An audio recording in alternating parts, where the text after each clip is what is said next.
However, I think what you're saying is very important. Having that conversation, educating us on what you all may or may not need from us as far as the therapist work in those cases. But I think we also have to acknowledge that there are some parents who use therapy as a weapon against another parent and when it comes to court.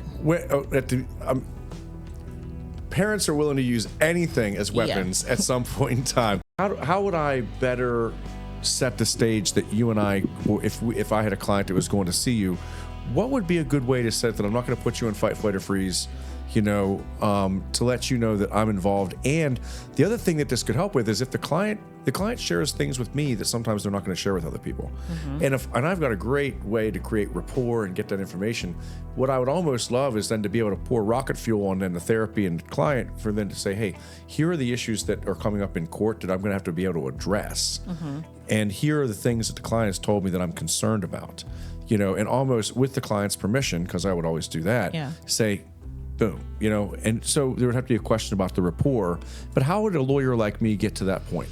I would say have the client invite you into their therapy session, and the client is there, and so they are aware of the conversation. They are aware of what is being discussed. I would charge a lot of money for me to go to that therapy. I mean, I'm just being honest. Okay.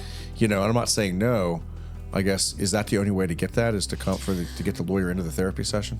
I'm just thinking, to be honest, if the client wanted me to speak to the lawyer without them coming to the session, what would you charge just to have a conversation with me? If I could get you on the phone and have like a 15 or 20 minute call, then that might be included in, like, let's just say it's criminal defense, and that's usually a flat rate.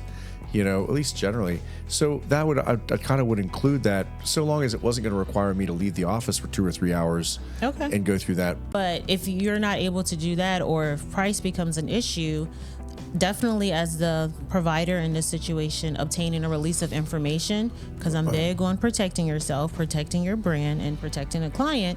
So getting a client to sign that release that we can communicate and be very specific on their release what it is they want us to be able to discuss. And then whatever you tell me, hey, I'm noticing this with the client, it will be really beneficial for them to have this worked on before they come to court.